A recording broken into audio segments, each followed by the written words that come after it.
दोस्तों, बहुत बहुत स्वागत है आपका इस प्रोग्राम में। दोस्तों, क्या अमेरिका किसी बड़ी जंग की तैयारी में है? अपने बहुत सारे जनरल्स को बुलाकर मीटिंग की जा रही है। क्या हो रहा है? कारण क्या है? 800 आर्मी जनरल्स की मीटिंग बुलाई साहब। क्या यूक्रेन में कुछ बड़ा होने जा रहा है या वॉर एक्सपेंड होने जा रही है? कुछ तो है। इतनी बड़ी मीटिंग तो हिस्ट्री में बहुत रेयरेस्ट ऑफ रेयर चीजें होती हैं तब बुलाया जाता है। क्या कहा जाए साहब। और भारत और अमेरिका की तो कोई डील होने वाली है नहीं साहब, कहीं दूर दूर तक नजर आता नहीं है। यह भी एक सच है। और अमेरिका भारत को घुमा रहा है और हमको पीयूष गोयल के द्वारा झूठे आश्वासन दिए जा रहे हैं कि नवंबर तक हमारी डील होगी। कुछ नहीं होने वाला साहब।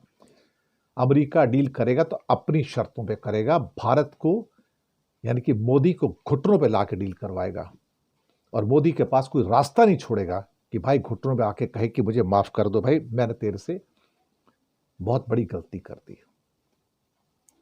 आजकल एक चैतन्यानंद जो बाबा है वो बड़ी सुर्खियों में साहब। इसने बड़ी लड़कियों का शोषण किया। सुना कोई श्रृंगेरी मठ से जुड़े हुए कोई जो संस्थान है वहां पर सेक्सुअल एक्सप्लॉयटेशन की कहानी। दिल्ली का Shri Sharda institute of Indian management and research इन दोनों सेक्सुअल एक्सप्लॉयटेशन की वजह से चर्चा में है। पहले थोड़ी सी इसी पर बात कर लेते हैं। और वहां पर कई छात्राओं ने इस स्वामी चैतन्यानंद पर आरोप लगाया, उन्हें पार्थसारथी भी कहा जाता है, कि भाई ये दरअसल पूरा का पूरा हमारा दरअसल सेक्सुअल शोषण कर रहा था, अशोभनीय भाषा का इस्तेमाल करता है और सेक्सुअल एक्सप्लॉयटेशन किया। 17 छात्राओं ने पहले इसका वो दिया था, फिर बाद में और छात्राएं भी निकल के आई हैं और कि ये तो आदमी रेपिस्ट है, हत्यारा और बलात्कारी है। और अब उसके खिलाफ कुछ केस भी अब दायर कर दिए गए हैं। और मुझे लगता है कि जो हिंदू गॉड्स सो कॉल्ड हैं, बहुत सारे जो ऐसे हिंदू सेंट्स हैं और लंबी लाइन है उनकी जिनमें वो बलात्कारी, अपहरणकर्ता और क्या कहते हैं हत्यारे, ये नए नहीं है साहब। राम रहीम जैसे, चैतन्यानंद जैसे और कई और भी हैं ऐसे जो कि सेक्सुअल एक्सप्लॉयटेशन के अंदर बहुत आगे हैं। और ये भगवा ड्रेस पहन के सब कुछ करते हैं। वैसे भी भगवा ड्रेस के ऊपर तो अब लोगों का यकीन टूट चुका है देखा जाए तो। नेशनल कमीशन ऑफ वुमेन, उन्होंने भी इसका कॉग्निजेंस लिया है और खासतौर से sexual harassment, molestation, abuse of over 15 female students. आप सोच सकते हो, and then using the obscene language, sending the lewd messages, made unwanted advances. आप सोच सकते हो कि ये सारे के सारे सो कॉल्ड जो हमारे हिंदू सेंट्स जो हैं वो क्या कर रहे हैं। ये हमारी आज की औकात है साहब कि एक के बाद ये जितने हिंदू साधु हैं सारे के सारे, और वो भी भगवा पहन के। और लंबी लिस्ट अब तो निकल के आ रही है साहब, इनकी लंबी लिस्ट है। एक रामपाल पहले हरियाणा में थे, हरियाणा के एक और दूसरे बलात्कारी और हत्यारे हैं, राम रहीम भी हैं और एक और ये बलात्कारी। इसके अलावा और भी कई लंबी लिस्ट है, बहुत लंबी चौड़ी लिस्ट है। आप गूगल पे जाओगे तो आपको 50 ऐसे आदमी मिल जाएंगे जो भगवा के अंदर बलात्कारी हैं, हत्यारे हैं। मैं आपको बता रहा हूं। तो एक नया धंधा है साहब, ये भगवा पहनो और बलात्कार करो। क्या कर सकते हो साहब।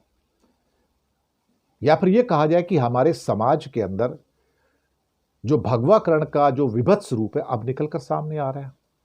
कि हो सकता भगवा पहले से ऐसा रहा हो, लेकिन पहले ऐसा शायद ना हो, क्योंकि तब लोग भगवा पहनते नहीं थे। बहुत कम लोग थे जो भगवा पहनते थे। तब विवेकानंद जैसे लोग थे, रामकृष्ण परमहंस जैसे लोग थे, इन जैसे लोग हुआ करते थे पहले।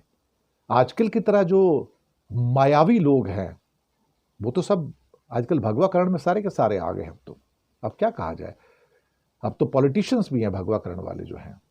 तो इसलिए वो जो भगवा का मतलब पहले होता था कि इंसान मोह माया के जाल से दूर है, भगवान की भक्ति करता है। लेकिन अब उसका भगवा का मतलब है कि सत्ता, और सत्ता का माया जाल। जो हमारे सो कॉल्ड जिसे कहते हैं ना कि जो हमारे वेद पुराणों में लिखा हुआ था कि साधु वाधु को सबको दूर रहना चाहिए। पहले भी जंग होती थी ऐसी, लेकिन साधु महाराज सब जंगलों में रहते थे, पूजा पाठ करते थे, राजा लोग उनके पास जाते थे। आजकल तो ये खुद ही राजा बन के बैठ गए हैं। इन्होंने तो भारत की जो धर्म संस्कृति है उसको ही उल्टा कर दिया साहब, उसको ही उल्टा कर दिया। और कहते हैं तुम क्या राजा बनोगे, राजा हम बनेंगे, साधु भी हम रहेंगे, राजा भी हम रहेंगे। बहुत बढ़िया साहब, बहुत ही बढ़िया, क्या कहा जाए अल्टीमेटली। अब एक दूसरी खबर आती है कि क्या अमेरिका किसी बड़ी वॉर की तैयारी में है, हो क्या रहा है। और यूक्रेन युद्ध में एक बढ़ती हुई अमेरिका की इस समय जो सारा का सारा थिंकिंग है और जो मीटिंग्स हैं, उन्होंने इस आशंका को और ज़्यादा बढ़ा दिया है। और क्या नेटो इसके अंदर अब शामिल होने जा रहा है। सुनने में आया कि 800 से ज़्यादा मिलिट्री एक्सपर्ट्स को बुलाया गया और उनके साथ एक मीटिंग। ये समझ नहीं आया कि आप इतने लोगों के साथ मीटिंग क्यों कर रहे हो। क्या इस बात की तैयारियां की जा रही हैं कि अब अमेरिका प्रत्यक्ष रूप से डायरेक्टली इसमें शामिल होने जा रहा है, या नेटो जो रशिया के खिलाफ युद्ध करना चाहता है अब उसको अमेरिका की पूरी सपोर्ट मिल रही है, या ये कहा जाए कि इस समय ट्रंप ने हथियार डाल दिए हैं और मान लिया है कि वो सीज फायर की कोशिशों में नाकाम हो गए हैं। बिल्कुल सही बात है ये कि पूरी तरह से नाकाम हो चुके हैं और अब क्या कहते हैं कि पुतिन से बात करने का कोई फायदा ही नहीं है। ये बात तो सही है ना अल्टीमेटली। तो बहुत सारे अधिकारियों की, सैन्य अधिकारियों की सीक्रेट मीटिंग बुलाई गई, उनसे क्या बातचीत की गई ये नहीं पता है, कुछ ऐसी चीज़ें बाहर नहीं आई हैं, लेकिन मुझे लगता है कि बहुत सारी चीज़ें ऐसी हैं जो शायद अब शक पैदा कर रही हैं। और क्या अमेरिका कहीं पर हमला करने जा रहा है। 800 से ज़्यादा जनरल लेवल के ऑफिसर्स को बुलाया गया और सैकड़ों अधिकारियों का इस मीटिंग में शामिल होना, इसका मतलब कि कोई तो एक प्रोजेक्ट है जिसको एक अंतिम रूप देने की मुझे लगता है कि कोशिश की जा रही है।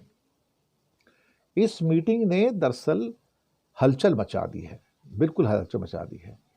और इसके ऊपर कई कमेंट्स भी आ रहे हैं और कई ट्वीट्स भी आ रहे हैं, और वो ट्वीट्स भी अपने आप में बहुत इंपॉर्टेंट है। खासतौर से मेजर जनरल जीडी बख्शी जो कि काफ़ी फेमस हैं, उनका कहना है कि 800 US generals and admirals have been summoned to a Marine Corps back in the USA for a conference convened by the secretary of war.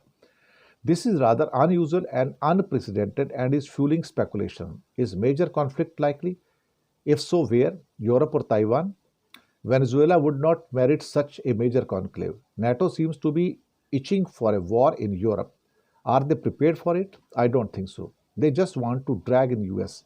Trump is not keen at all, but like Joe Biden is he going to get sucked into unending wars all over? The deep state is very much in control right now. ये बातें निकल कर अब सामने आ रही हैं। तो बहुत कुछ ऐसा है जो इस समय अंधेरे में है, सीक्रेसी के पर्दों के पीछे छुपा हुआ है। दूसरा, क्या हम डील कर पाएंगे? क्या पॉसिबल है अमेरिका के साथ? पीयूष गोयल कहते हैं नवंबर एंड तक डील हो जाएगी, लेकिन पीयूष गोयल को तो अमेरिका में किसी ने भाव तक नहीं दिया,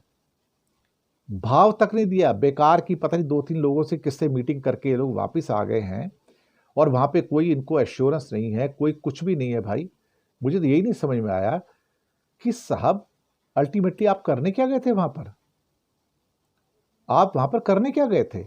ना कोई तारीख है, ना कोई जगह तय हुई है, ना कोई डील का मसौदा है। और डील किसके साथ डील भाई? किसके साथ डील? फिर कहते हैं, अब सुनने में आया है कि भारत अमेरिका से मक्का खरीद सकता है और इसका इस्तेमाल एथेनॉल बनाने में होगा। यानी कि कपास तो पहले 0% पे आ गया था, अब लगता है इंडिया मक्का खरीदने के चक्कर में है।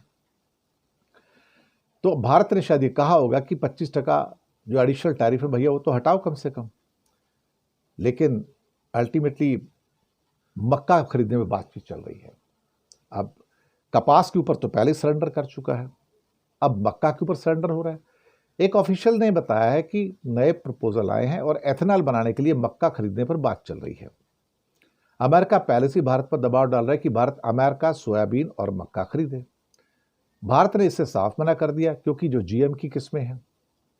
अब सवाल ही पैदा होता है कि आप रेड लाइन एक एक करके हटा रहे हो, और रेड लाइन आप तब हटाते हो जब आप दरअसल पीछे आपके कोई डंडा लेके पड़ जाता है कि हटा इसको यहां से, तब आप हटाते हो, वैसे नहीं हटाते। लेकिन अब मक्का आ रहा है तो मक्का आएगा, बहाना बनाया गया कि एथेनॉल के अंदर इस्तेमाल किया जाएगा। अब एथेनॉल में होगा नहीं होगा तो अलग बात है ना, वो उसका इस्तेमाल एथेनॉल में होगा या नहीं होगा वो अलग बात है।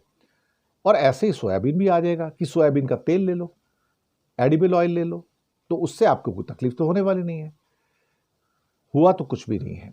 वहां पर एक छोटी सी मुलाकात जेमिसन ग्रीर से हुई थी और उसकी कोई अपनी हैसियत है नहीं जेमिसन ग्रीर की। फिर सर्जियो गौर से मिले जो भारत में राजदूत आने वाले हैं। इन दोनों की क्या हैसियत है? कुछ भी नहीं। डिसीजन किसको लेना है भाई? डिसीजन लेना है सो कॉल्ड हमारे ट्रंप साहब को, और वो डिसीजन लेंगे नहीं। आपको जो करना है कर लो। जब तक आप तीनों एग्रीकल्चर, कमोडिटी और डेयरी पे हाँ नहीं करते हो, आपका कुछ होने वाला नहीं है। शुक्रिया आपका। चैनल को सब्सक्राइब कीजिए, लिंक आगे भेजिए, और हो सके तो छोटी छोटी आर्थिक मदद कीजिएगा। नीचे डिस्क्रिप्शन में हमने आपके लिए यूपीआई नंबर और बैंक अकाउंट नंबर दोनों दिए हैं। किसी एक को चुनकर छोटी सी मदद करेंगे, अच्छी पत्रकारिता को आगे बढ़ाने में आप हमारे सहयोगी भी बनेंगे। धन्यवाद।